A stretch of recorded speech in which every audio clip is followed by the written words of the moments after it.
Welcome to It's All About the Questions, where learning to ask the right questions can help you achieve lifelong success. Now, here to help you ask all the right questions is award-winning author, international speaker, and business strategist, Laura Stewart. Good morning, afternoon, and evening, everyone, and welcome to the show. Love being here. As I say every single week, I love being able to be here with you, especially now that we're doing it live streaming. When I was on broadcast radio, that my producer, Mr. B, would say, okay, 1, 2, and, I get the hand signal that we're live. And, the antenna went out to over 50,000 people. And it was just amazing, that live feeling, which is why I live stream the show now that I'm no longer on broadcast, because the station went to oldies music back in July of last year. So we've been doing this format for almost a year now. And I am excited with the response that I've been getting from all of you on social media, in emails to me, how you've been telling everybody about the show. And we've become a top 5% of all podcasts globally. And that is because of you, all the fans. And my heart, it expands at the thought of all that you're saying and talking about the show.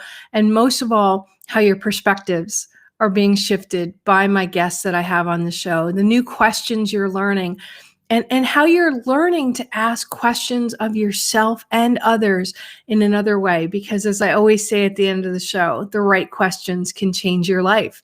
It doesn't matter what level of business you're at, what level of life you're at. What matters is the questions you ask, and whether you're waiting to get the answer you want or you're allowing the right answers to come in. And I love that. And I'm excited to introduce you to my guest on my show today, who is another guest that I met because of the awesome, amazing, my dear friend, who has also been on my show multiple times, Patty Grimm. She said, you must interview Jennifer Pestikas. And I think I just totally slaughtered her name again. And it's like, I asked her before the show. I knew how to say it until I asked her. So it's really funny. She's got a great podcast called Brave Women at Work.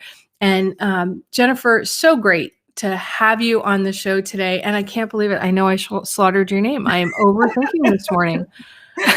Well, it's so great to be here, Laura. And it's Pestikas. So it's just the emphasis in a different part of the name. But thanks so much for having me on. Well, I think it's so perfect, right, that I bobbled your name after trying to be so perfect at it, which is how I thought I needed to say it before I asked you. And I even phonetically wrote it out on my piece of paper so I wouldn't do it. Because one of the things we're talking about today is your journey and the journey of many of your guests of being brave at work, where we've had this whole idea of it's not okay to fail. And I have this calendar that my good friend Cindy Dolph got me for Christmas that sort of became a tradition when my mom was still alive. And it's called Women Who Do Too Much Page a Day Calendar. Mm-hmm. This is what today's is, okay? When we do something wrong, we are not worthless. We are human. What a relief to be human and have the opportunity to learn. It's so perfect for our show today. It's perfect. It is perfect for today. So yes, I resonate with that so much. I've failed many times in my life. I've succeeded probably just as many times, if not more times in my life. Yet these last few years, I've had more fear of failing or embarrassing myself or not doing the right thing at the same time as I'm like, whatever. So it's like this battle inside so many of us of it's okay if we fail to, oh my God, what if I fail? And then I think it's sort of our response when something happens to us that we didn't necessarily want it. Like in my case, like I screwed up your name and I'm like, okay, I acknowledge it. We move on. But that worry, that fear leading up to that moment is really decides who we are as people. And what do you say to something like that? So what I say is to have self-compassion I am famous for not having self-compassion and really attaching my identity to what I've done for the day, what I've quote unquote achieved for the day. It's how I grew up. It's just kind of how I'm hardwired. And I've had to learn that maybe it's just taking a step back and saying, you know what, my energy was just lower today. So what? It's about the journey of being human. Writing down the three big rocks and taking that into consideration, doing my three big rocks or my to-dos. And even if I don't get that done, it's okay. If you're blessed to wake up the next day, then you can tackle it the next day. And I'm not trying to give myself a free pass, but I think that self-compassion is part of that journey. And also being aware, that self-awareness that you might be in a perfectionism spiral. And I think, Laura, you know what I'm talking about, where in your head, those voices come in saying, you're not good enough. You could have done that better. And then you just really start attacking. So that's what I would say to answer that question, is being self-aware and having compassion. And part of my self-awareness as you were talking was I'm dog sitting, and the dog just decided to go ballistic and start barking. This is going to be so perfect, Laura. It's going to be perfect. Oh my God. I'm just like, all right, universe. Okay, God, what are you trying to tell me today? The dog wants to say hi. Hi. What's the dog's name, Laura? The dog's name is Daisy. All right. Hi, Daisy. So, we've gotten it all on the table, all out of the way. We're totally fine. This is perfect. Right. And I'm laughing because when we were setting up the show, before the show started, you have somebody else in your house, and, they came in as you're setting everything up, and you were like, okay, well, don't forget I'm on the show today. And they're like, oh yeah. Okay. And then they walked out, and I'm like, okay, well, do you happen to have a headphone or a mic or, headset or a mic, so that just in case they make some noises, we do everything we possibly can, right? To make our situation as perfect as we can be for whatever's going on. And I guess that's where you were just so beautifully and eloquently talking about self-compassion. Like, sometimes there's nothing you can do. It just is what it is. Yeah. You just show up, that's part of it. Just show up imperfectly. And I think especially after this year, I've had meetings where someone's baby is crying in the background or their dog is saying hi. And I think that I've just learned that's being human versus before, the COVID era, as I call it, this COVID period we've been in, it was frowned upon if you had a baby crying. It was almost like you know what? Were they working? Are they not doing what they're supposed to be doing? Now it's just an assumption that it's messy. Life is messy, and we're going to have dogs bark, and we're going to have mics that don't work, and we're just going to have all the things. Yeah. And I mean, I remember there was a time when no woman would appear at work or on a video like this or anything without full makeup, perfect hair, nails done, everything perfect. And now we're seeing that, it's okay to have your hair showing gray. After a year of not being able to get your hair done for so many women, they're just like, well, you know what? It's now acceptable, and I'm okay going gray.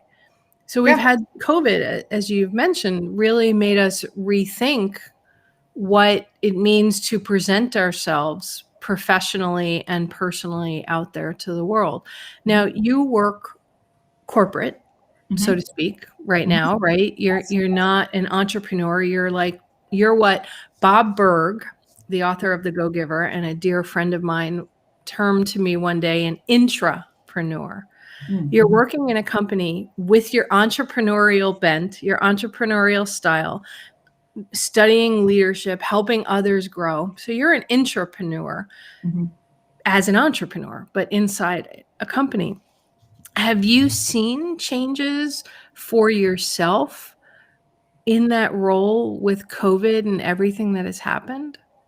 Absolutely. So I'm blessed enough that I at least have an opportunity to work partially remote and then partially in the office, more in the office than remote. But the last year has taught me that you may have heard this from other guests, but I am more productive being in a hybrid type of scenario where I have time out of the office and time in the office. It allows me to be more creative, to be more innovative, to think outside the box, because I'm not physically in the box of the office.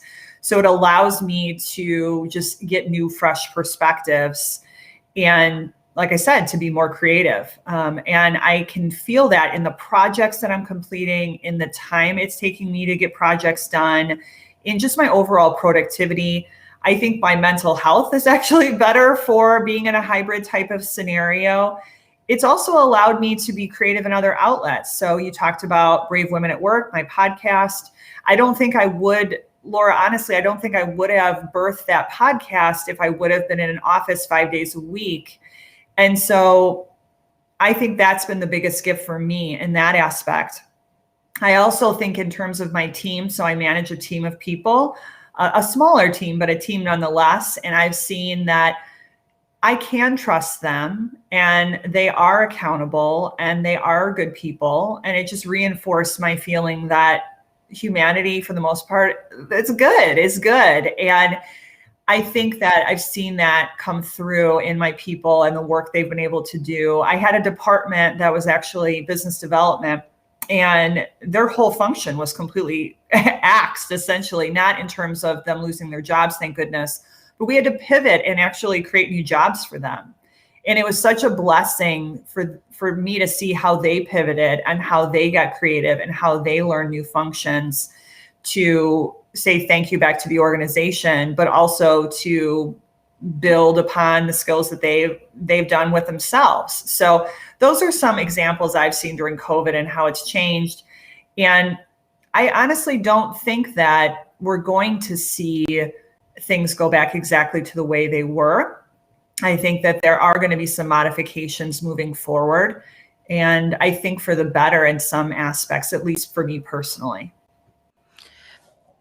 So many people keep saying, oh, when are we going to get back to normal? Or is this the new normal? What is the new normal?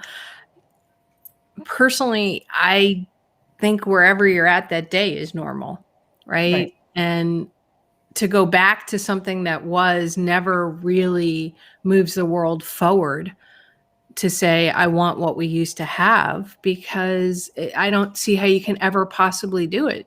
The world's expanded, the world's changed. Yes, there are times I'd love to go back to some of the stuff when I was growing up as a little girl, where, you know, we were way more present to anything that was happening around us at the time, because we weren't pulled in 30 billion different directions. It just wasn't the option. There weren't as many things going on. And you certainly didn't have social media and cell phones. And if you were out at a store, you weren't able to take a phone call. You didn't even have answering machines when I was growing up. You know, the phone just kept ringing and ringing and ringing.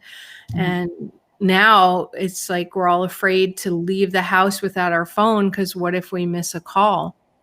I find that keeps me stuck in worry a lot, because I have my dear aunt and uncle are 94 years old. What if they try to call me and I can't get them? Or what if a friend is hurt that lives alone and they need me, or something like that. So, you know, I listen to what you're saying about how you've done shifts inside your business, and whatever this, you don't see us going back to what it was, some sort of hybrid. For you personally, what does that feel like to you?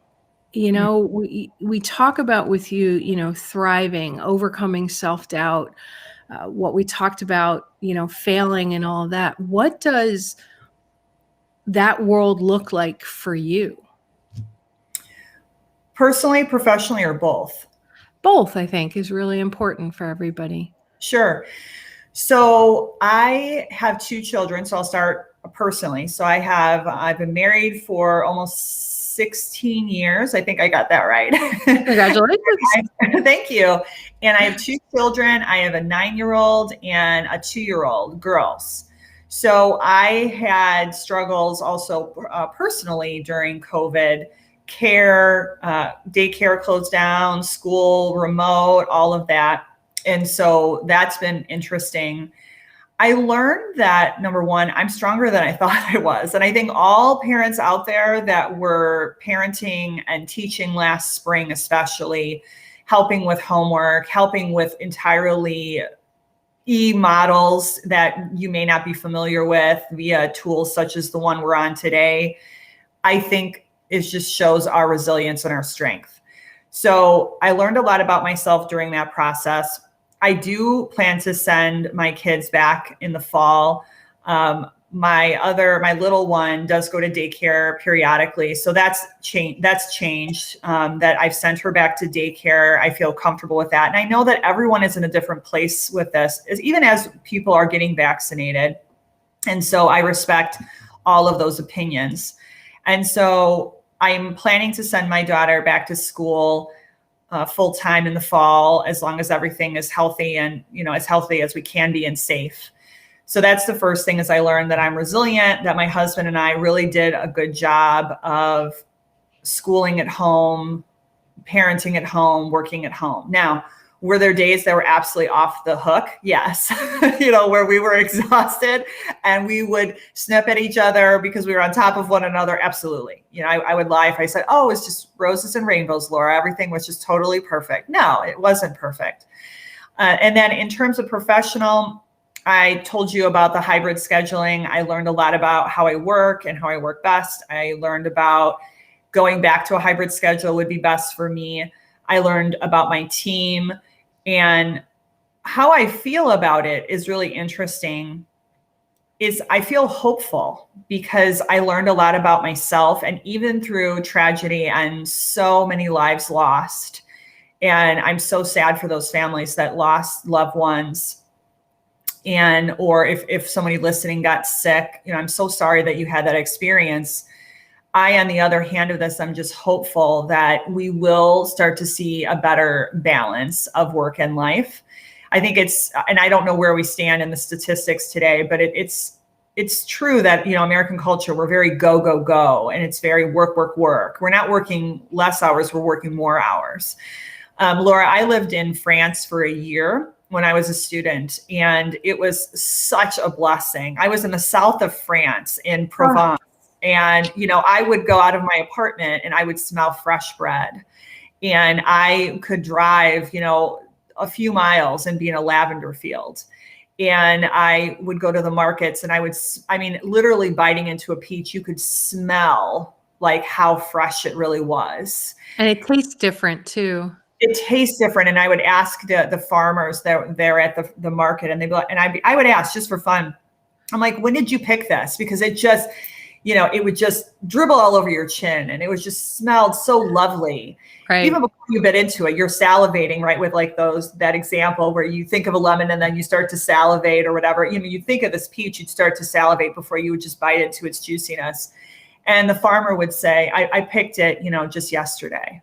And so when I think of like life and life balance, I think of those days and that blessing I had to walk around those markets. And I have learned, and I'm hopeful that, am I going to be going to a fresh market every day, Laura? No, I'm not. I live in the suburbs of Chicago, and that's just not possible. I understand where I am. But I also understand that, can I have a little bit more life in my days? It's not all about work, and how can I have that messiness, but in a good way, and live in the imperfect and be joyful in it. And so that's really how I feel. I'm writing down something you just said because I don't want to forget it. And I'm already starting to, which I hate. How can I have a little bit of that messiness in my day? Yes. You said that. And I love that. The idea of allowing messiness into your day. And as I'm saying that, I am feeling that peach you just described dripping down my chin. That moment when you bite into something so luscious, your whole being is present and becomes alive to it. And it's dripping down your chin, and it's messy, right? But it's life. It's everything in that moment. Every sense in your body is attuned to it. And then I think of, have you seen the new TV series, The United States of Al? I haven't. If I should, I'll put it on the list. It's a very odd show. I haven't decided if I like it yet or not. I think it's trying to feel its way through as a sitcom, but basically it's an interpreter from Afghanistan gets brought from there to America to live with a Marine that he helped translate, and they got him out, right? And there's this culture shock. Especially the first time he goes into a grocery store with them, right? Grocery stores in America are not like really grocery stores anywhere else in the world. No. And he's in the produce department and he's like, look at all this produce and look at the colors. And he sees this apple and he's just totally enamored by this apple because, where he's from, you don't get a lot of apples. But when you do, they're just luscious and wonderful, right? And he's like, can I eat this now before you check out? And of course, we've all like had some grapes from a bag to taste them or whatever. Anyway, he bites into this apple after exclaiming how luscious, how gorgeous, how wonderful it is. And he bites into it and he goes, it has no taste. And that's so much about what I think, especially what you were just talking about, our American life was not always full of taste. It was full of everything we had to do. Right. For me, and that might not be for everybody, but because of what you were just talking about, I feel like for both of us, COVID and some other things, because my listeners know I've been trapped in my house for 3 years with sound-induced vertigo. The lusciousness of life and grabbing it in whatever moment you can. So for you, that peach, that having some messiness, little bit of messiness in your life, as you go forward, have you thought about how you're going to allow that in? If the demands begin to just kind of go back to what they were, or actually could get worse, right? Because people are like, well, our business was sort of not so great, so now we're going to expect you to be even more than you were before. I haven't, but I think it's a great question, and I'm happy to just answer from my heart. Absolutely. I think that it's something I need to journal on. So thanks for giving me a homework assignment for after this. So I would say, and I've been really honest with my manager and management, that I think this is an example of messiness. So let's say I'm in a Zoom call or, a go-to meeting, and on my work from home day, and my dog is barking and I'm listening, because sometimes our meetings are on audio only and not, face to face like this as well. And that's just the culture I work in.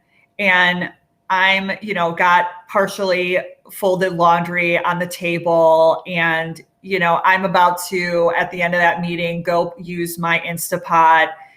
That to me is messy, but it's lovely, because I love the ability. And I've told my manager, I love the ability when I work from home. I do not take this as for granted. It is a luxury that when I'm working from home, I can also fold my laundry, and it is luxurious that I can fold my laundry, and that's kind of messy. Or I've got to go pick up a kid and I have to take a break from work. I think that the idea of, and I learned this from another person, her name is Casey Hartung, and she's a coach out there as well. And she talked about work-life flow versus work-life balance, the idea of flow. So I think that flow is going to be messy, because sometimes work is going to be gushing out, right? And it's just going to come pouring out. And then other moments in my day, it's going to come like dripping out because I have to go pick up my child, or I have to go and do something else. But I have a work ethic that, I'm going to go and I'm going to, I don't want to say make up the time, but I'm going to go and get my work done. And I like the idea of having that trust relationship with my company to say, as long as I'm getting that stuff done and I'm being a good producer and I'm doing what I need to be doing, it can be messy in the middle versus pre-COVID, we're sitting in meetings and everything's really structured. So anyone that's listening that's in corporate, it's like, especially in my level. So I'm a senior manager. So it's like meeting structure, and then it's next meeting structure, and it's structure. And then your only break to kind of mentally break out of the boxes in between meetings or the lunch period or like lunchtime. I think lunch period, because my whole family is in education and I talked to my family this morning. And so that's the unstructured time. I think that the messy, especially professionally, is having the ability to weave in that unstructured time with structured time, and knowing that it's okay if one kind of bleeds into the other. For me, I'm finding that I actually really thrive in that environment. And for the kids, I think the beautiful thing on the personal is I have learned, and I'm taking inventory, Laura, of the messy is not having to be so programmed. So I was a mom that was like, okay, we've got to have quote unquote programming. Like, what are we doing on a Saturday? I am now, to my 9-year-old's dismay and to her anger sometimes, like pushing her out of the house and be like, go get bored. Because I don't feel like I should have to be teaching her to come to me for more structure. I want her to have more unstructured and messy time so she can get creative, so she can fall off her bike, so she can ride on the driveway, so she can make a new friend. And so that's what I'm feeling right now. I will go back and do my journaling and come back to you, Laura, and tell you if it changes. But that's how I'm feeling right now. Well, as I was listening to you, I had these flashbacks to growing up in the 60s in the Bronx and Yonkers, New York, right? And obviously not when I was sub 3 years old. Right. My mom didn't go outside and play, right? But when we reached the age where it was go outside and play, we'd all knock on the neighbor's door and the kids would all come out and we'd go play, whether it was kick the can or stickball or hide and seek or whatever it was. We'd go back into the woods, which were safe behind our house, and we'd catch salamanders or do whatever. And our parents would see us like 6 hours later. And they weren't really worried where we were. They knew we were okay, and that one of the kids, if somebody was injured or whatever, would come running and go, Mrs. Stewart, something happened. But yet we've become a world of such structured time. I don't know if it's because we just have so much on our plate or because we just like to be busy. Yeah, so busy, and this is a cliche at this point, but busy is a badge of honor. So when I run into people, and I've been guilty of this, so I'm not pointing fingers. So let's say you talk to someone, how are you doing? The answer is no one really wants the answer. It's not, oh, I'm really tired and I'm really tired and I need to take a break. No, people are like, I'm so busy. Oh, I'm so busy. You hear that like 50 times a day. I'm so busy. And it almost feels like, well, I'm more important because I'm busy. So were we less important during COVID because we weren't busy? No, we were people moving through a messy experience. And I think that's why we had, and again, I am not a therapist, I'm not a doctor, but I think there were so many factors that go into this, but a lot of people lost their purpose because they didn't know what to do when they couldn't do. And when you have to look at yourself and have hard conversations about what you like and you don't like because you can't go to the mall, you can only watch so much Netflix, you can't see your family or friends. That can be hard for people. I've had family members say it was a super hard period for them. I'm not discounting that, but I think it also was a beautiful pause for many people to say, how do I want my messy life? How do I want my life to look like? Okay, and we lost you, Jen. The last word I heard you say is, what do I want my messy life to? And then you died. So that's what happens with live, everybody. Sometimes somebody's internet drops and we have blips, and we can see that Jen's lovely face is frozen in a position. And I'm really loving this conversation. Hopefully Jen can hear us right now. Oh, nope, she's definitely dropped off with her internet, and here she is coming back. So come on back in, Jen. Hi. Sorry about that. I'm still not seeing you in. Oh. So there's still an issue with your internet. We'll try this again to bring Jen back in. And she's still got some issues there, but that's okay. That's the beauty of live. So I'd like everybody to think about, while we're waiting for Jen to come back in, this idea of messiness. Is there a part of this messiness that's happened for you during COVID that you would like to continue? Jen talked about journaling for herself. I would love it if you would post to social media, anywhere on any of the social platforms, LinkedIn, on Twitter, on Facebook. Most of my pages are at the Laura Stewart, and there she is. So I would love for everybody to post what part of messiness that has happened throughout COVID for you that you would love to see continue. And maybe what parts you would like not to see continue, because those are things to also look at. So Jen, welcome back. Hi, can you hear me?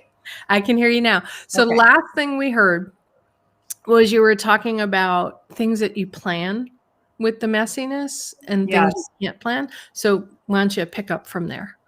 Sure. So I was just saying that I think that I welcome everyone listening. It went right to what you were saying, Laura, about making a list of mental or on paper of what you want to carry forward and what you don't want to carry forward. And that this period, although it was just really difficult for everyone, it was a great opportunity to take stock of what you want and what you don't want.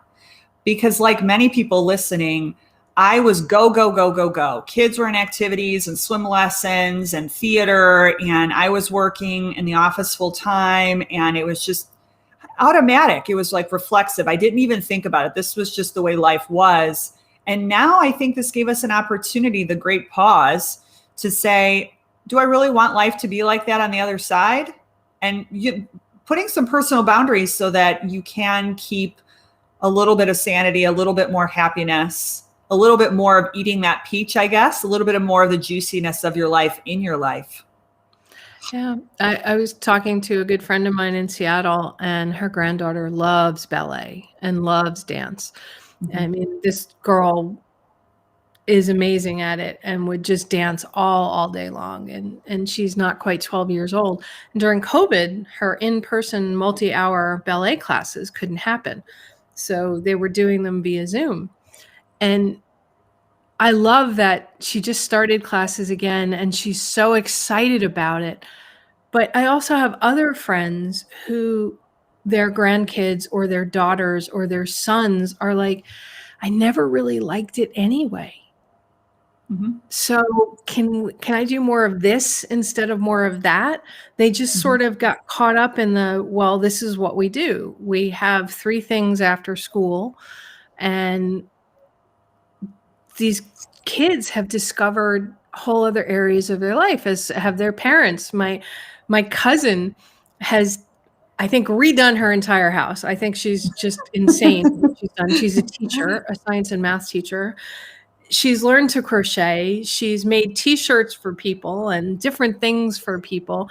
And this whole other massively creative side of her has come out. And I feel like she's blossomed in a whole other way. Now, what she takes from it, I don't know, but she's still teaching and doing all those other things that she was doing. But she got to explore some other sides of her, as you were talking about, the creativity and just opening up this space. And I have other friends that just really realized how exhausted they were. They're single like me, and they had so much going on, and a lot of areas of their life just sort of hit the pause button. And when it all stopped, they stopped, and they said, I can't get up off the couch.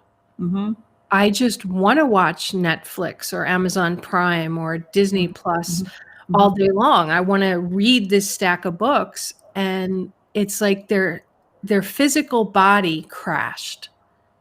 It wasn't running on adrenaline anymore. So what do you say, Jen, from your experience, with your show, Brave Women at Work, your experience as a mom, leading a team at work.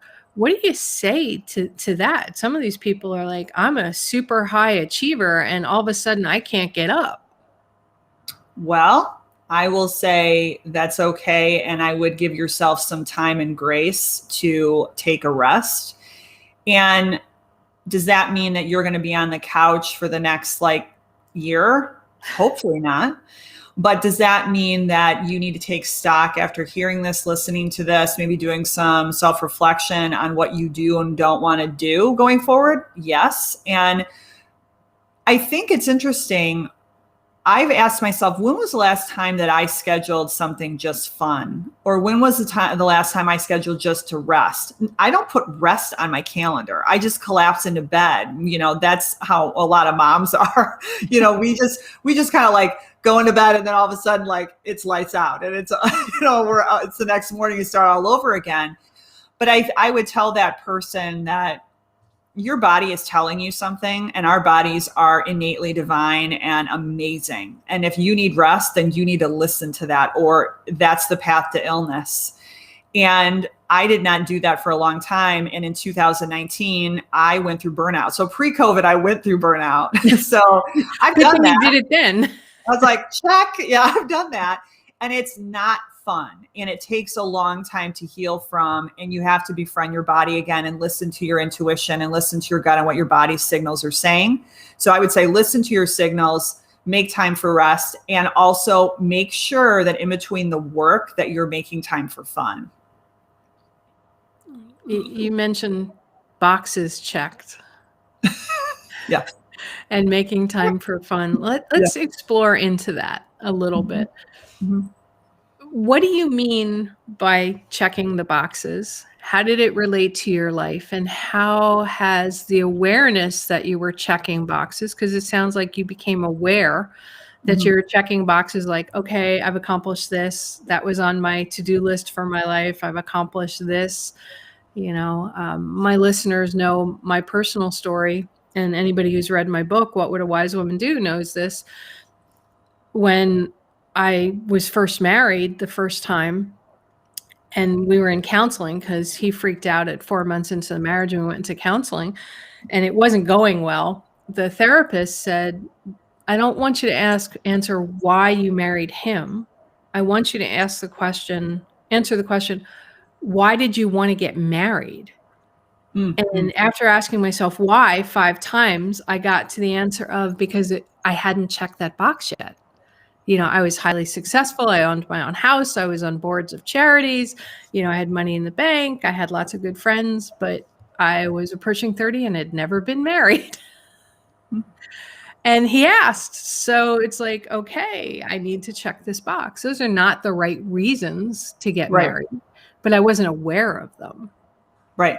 When I was going through it. So what are your thoughts on that? Oh yeah. I mean, not on the marriage side. I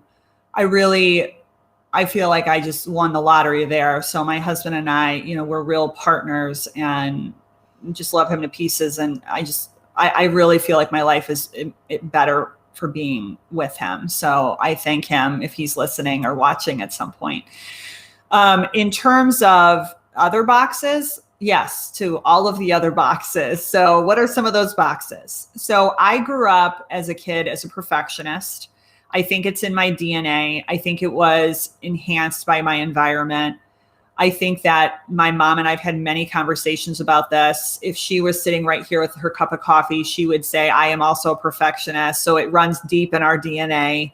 She still struggles with it, and so do I. So it's not something you take a pill for. I think it's just as insidious as other things. And it's just a process disorder that you feel like you need to do things perfectly. And that's a big problem in your life.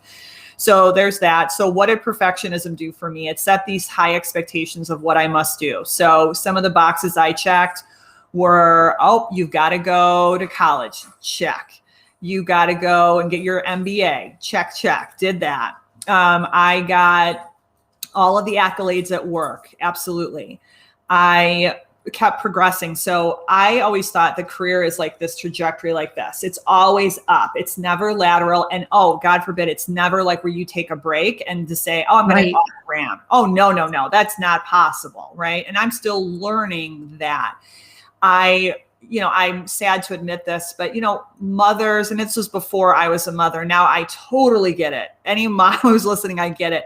Someone that would off ramp because they wanted to take care of their kids. I was like, I don't understand that. Well, I didn't understand that because I didn't have kids. Then you have kids and you're like, oh, I get this now, because your heart is living outside your body and you want to spend as much time with your heart and your multiple hearts, if you have multiple children, as possible. So I would say definitely all the career stuff, all the education stuff. I even will admit that after having children, I don't think that was a box check. I wanted, after my husband and I married, we were married a long time. I was scared to have kids because I was like, how is this going to mess with my ambition and my career and all this kind of stuff? But where I really struggled is I ended up getting postpartum anxiety after my first daughter was born. Oh, wow. And I had it for 2 years, completely unknowing. So it was just, I never got, medication. I never went into therapy. And I muscled through it, not knowing. And so all of those things, I think, were signs. Again, the body knows the signs that I was doing something that wasn't really filling my heart, or that I needed some support, or I needed rest, all of the things. And so it took some deep thought after the big burnout of 2019 to understand and get realization and say, you know what? I am checking some boxes, and how can I be happier? How can I not feel empty after accomplishing something? So I've actually talked to a couple happiness coaches. There's actual happiness coaches out there. Really? Yes. And I'll mention a name. I had her on my podcast. Her name is Barbara Leggett, and she's out of New York. And she studied at one of the Harvard happiness schools. And it's one of the most popular classes, she told me, at Harvard, is the study of happiness. Yeah, and it's a free course too. It's a free online course. Yes. And Laura, by the way, my dog is now with us, and he's going to start to bark. So, okay, cool. All right. So we're all even now, just so you're aware. So the long and short of it is I learned from Barbara on the show and during that day that there's a happiness set point, and you can flex your happiness set point, that you actually have. You can actually work on your happiness.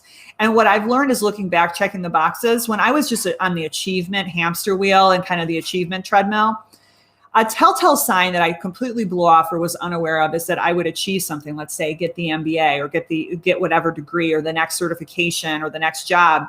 And I would have this like momentary blip, like it'd be like, boop. And then after that, it'd be like the same. Make more money, it'd be like, oh, okay, a little bit more. Okay, a little more happy, right? And then it'd be the same. And what I'm learning now is that to really be happy, you've got to find stuff that's going to really drive deep and go into that joy area of you. You really drive into what is your passion, what is the thing. And so that's what I'm seeking right now, is not just to check the boxes because it's the right thing to do. It's to check the boxes because it makes me happy, or to say, forget about the boxes. Like, who cares about the boxes? Make new boxes. And so it's, when I talk to family or friends or even my husband, and I'm like, let's make new boxes. How do we want our summer to look? How do we want our kids' school experience to look? I'm definitely way more out of the box mentally now than I was before. I love that. Who cares about the boxes? Make new boxes. That's like the perfect tweet. And I heard the dog bark in the background, so thank you. This idea of boxes. I mean, we talked about you being an intrapreneur at work, where somehow you're bringing this love of coaching other people, of helping other people, about doing your podcast, Brave Women at Work, into your daily life. It's like, well, why did these two worlds have to be separate? Why can't they be merged in somehow? Mm-hmm. I think COVID really has blurred the walls of the boxes and made those boxes. And for those of you who are not watching the video, I'm taking my hands and I'm moving them in and taking like two separate things and intertwining my fingers, because those walls have really blurred between these individual boxes. And you talked earlier about how, you don't want it to go purely back to the way it was or purely to the way it is. You want some sort of hybrid like kind of thing where we've got new boxes. Is there one new box that you've really thought about lately for you and your family? Yes. So there is one new box that I'm thinking about a lot. So one of the things that we were blessed. So before we moved to our new house about 4 years ago, we lived in a duplex complex. And when you're in like a duplex complex or townhomes, it's more transient. So families might be coming in and out. It might be more of a starter, at least in my area, that's how it is. Not a lot of kids in the neighborhood. And so my daughter was about 4 or so when we moved out there. And I just prayed. I was like, oh, I really want to make sure that my daughter has some friends in the neighborhood. So going back to, what you were talking about in your childhood, getting out there and having fun with the neighborhood kids, there's nothing like that, right? Just building those hopefully lifelong friendships of like, I knew her when she was little and we played in our neighborhood. How fun is that? Right. And so it's come to pass. And my daughter, my 9-year-old, actually there's like a posse of them now. And they go outside after school and, there's like 5 or 6 of them and they're like, fighting together. And, they have fights and then they, play hopscotch and, they're playing dolls and, all of the fun stuff, they're running in sprinklers. And I'm just like, these are precious memories. And so one of the boxes that I'm talking to my husband about right now is in the fall. My husband and I, we traditionally get home around, both of us get home around 6 o'clock. Well, that's not really great for building those relationships because a lot of those girls actually are home right after school. So like 3:30 or so. And so I'm now starting to wonder, do I really want my daughter in aftercare 5 days a week? That's a long day for her. So she's in school from 8 to 3 or so. Then she's in aftercare from 3:30 to 6 p.m. That's a long, long day for a 10-year-old or any kid. And I'm not here to shame anyone. If that's your story and you've got to have kids in aftercare, then I say more power because I've done it for years. I'm just now thinking differently to say, do I really want that? And my husband has some flexibility in his schedule moving forward and in his business. His corporation's giving him a little bit more choice going forward of how he'll structure his schedule. And so I'm now thinking, okay, can we have our daughter home at right after school, like a few days a week, so she can maintain those friendships and she can go outside and run in the sprinkler and play in the leaves and build snowmen and that kind of stuff. So that would have been a box I didn't even know existed a year ago or 2 years ago. And now it's becoming a whole new thing that I'm thinking about. And that reminds me of my childhood, right? We did have after school programs where we did ballet or Girl Scouts or brownies or whatever. But now you've got this soccer and this class and that class, and the parents are running them back and forth. And I think some of the kids don't even want all of that. But then I started thinking as you were talking about the people that don't even have that option, right? There are maybe single parents. Right. Or they're barely making ends meet. I don't know if they're listening to this show or not, but this show is trending now in Vietnam and other places around the world. And I'm really curious for the people around the world who are listening, what life is looking like and what your boxes are looking like around the world. I mean, I think it would be really cool, Jen, if people would write in and on this show if they find the live stream and tell us what those boxes look like and what they want them to look like.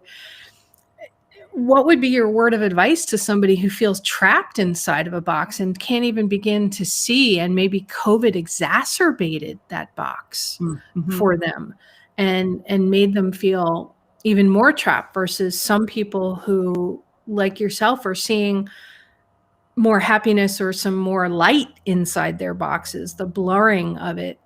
What would you say to the people who can't even possibly see their way outside of that?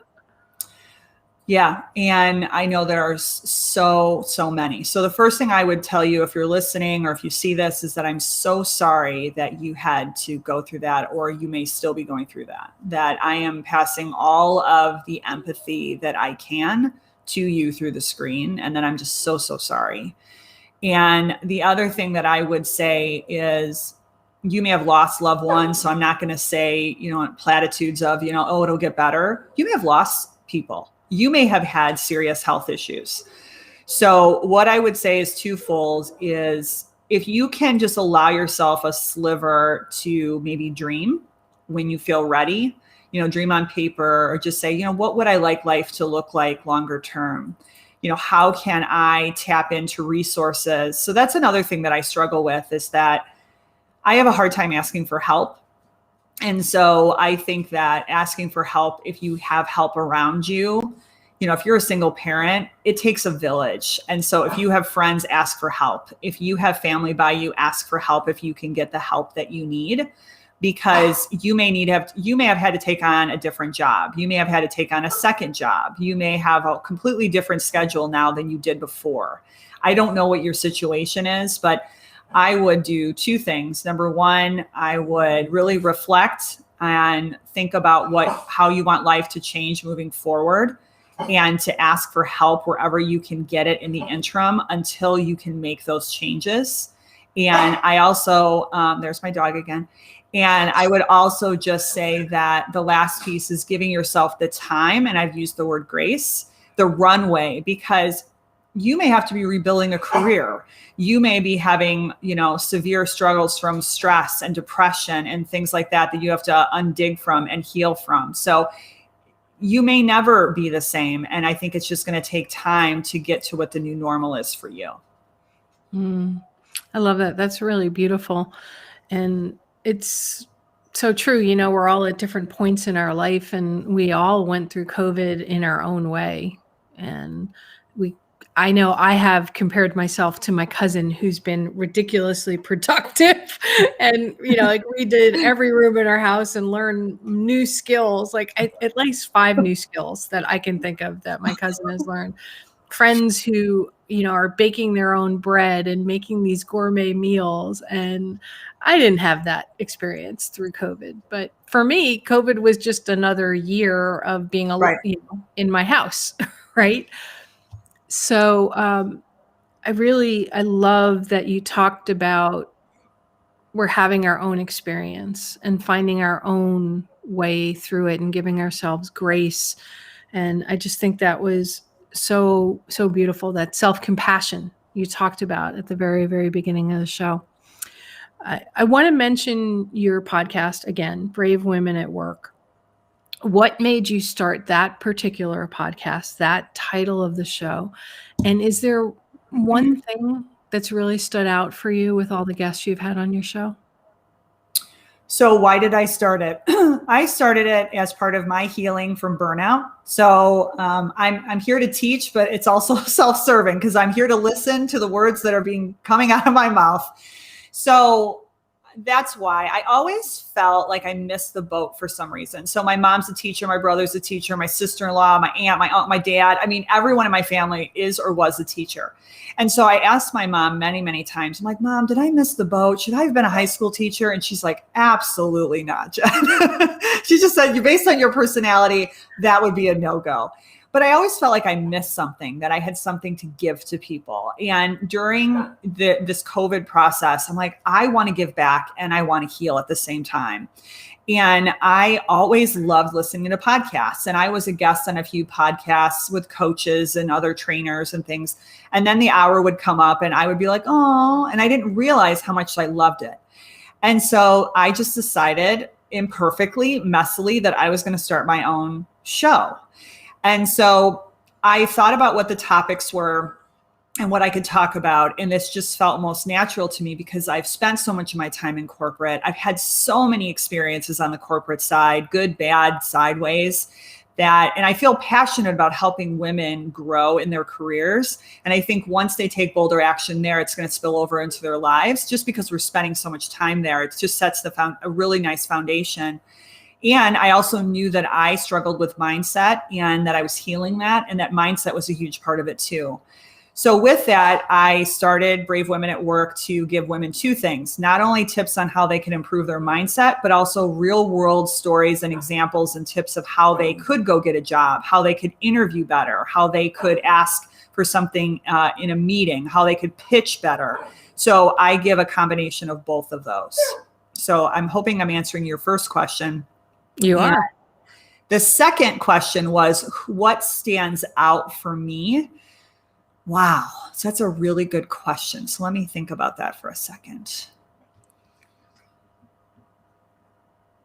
I think the one right now that's coming off the top of my head is, well, there's two of them. Number one, Casey Hartung, that I already mentioned, the idea of work-life flow. I love that concept.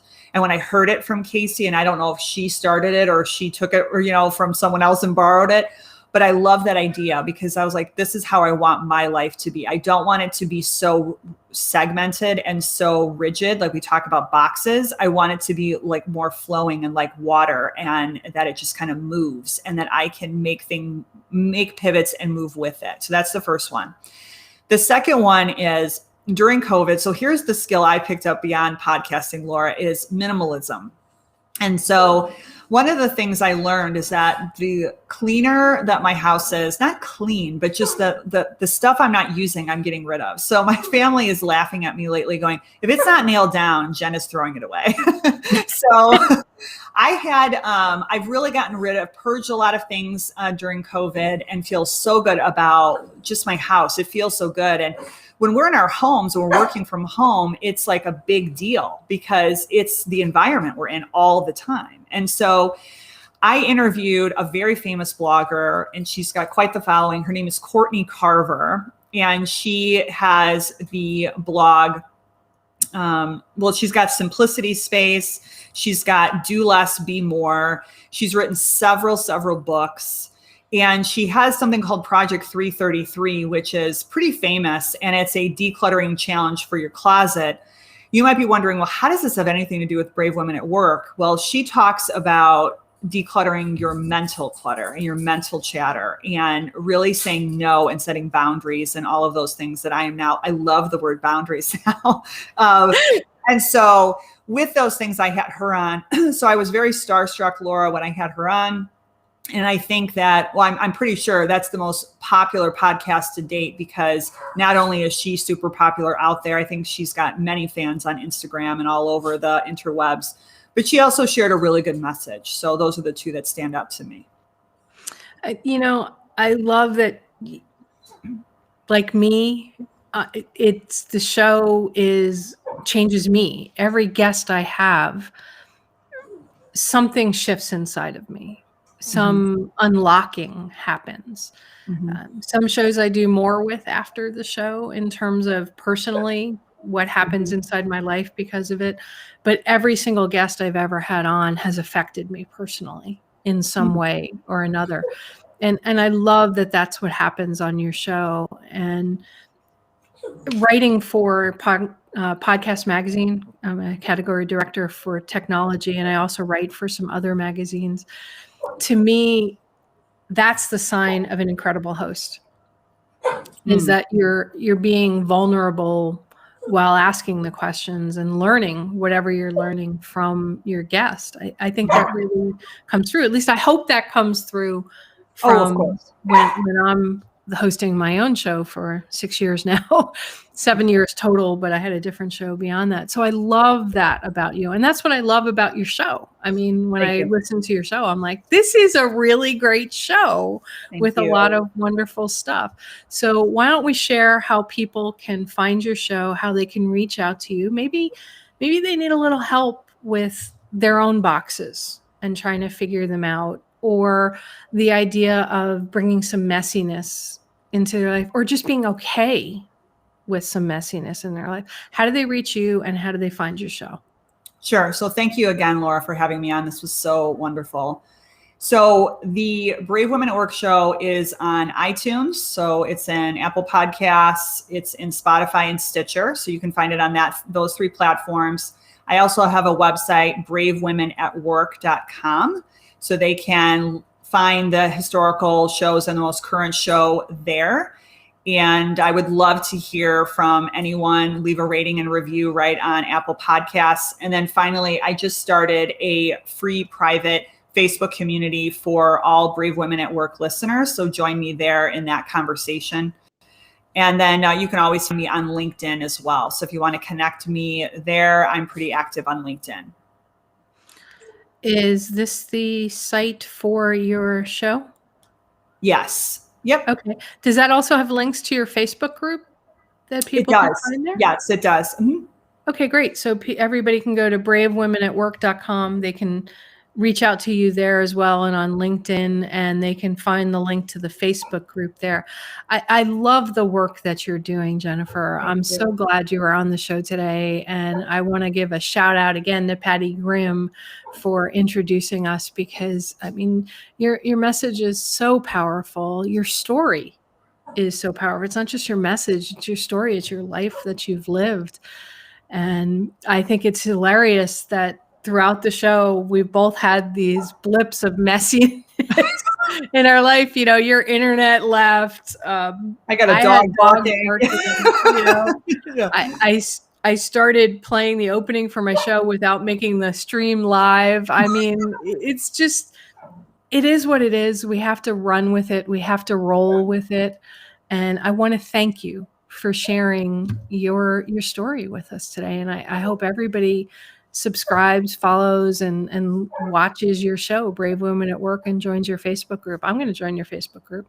Thank you. Thank you, Laura. And thank you so much again. It's been such a pleasure to talk with you today. It's been awesome. Can't wait I have so many social media little things I want to send out there from the show today. So thank you. No problem. All right, everybody.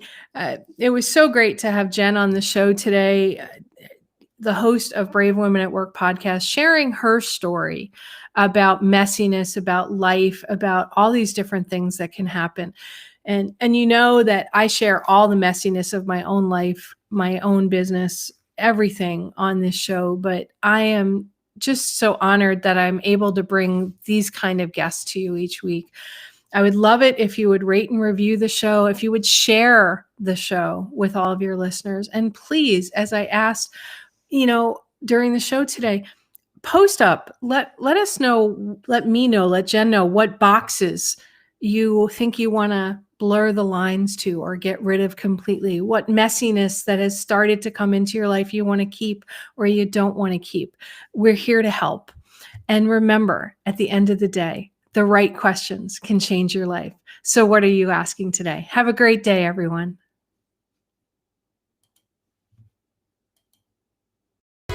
You've been listening to It's All About the Questions, starring Laura Stewart. Connect with Laura at it'sallaboutthequestions.com and download a free workbook that will help you ask better questions starting today.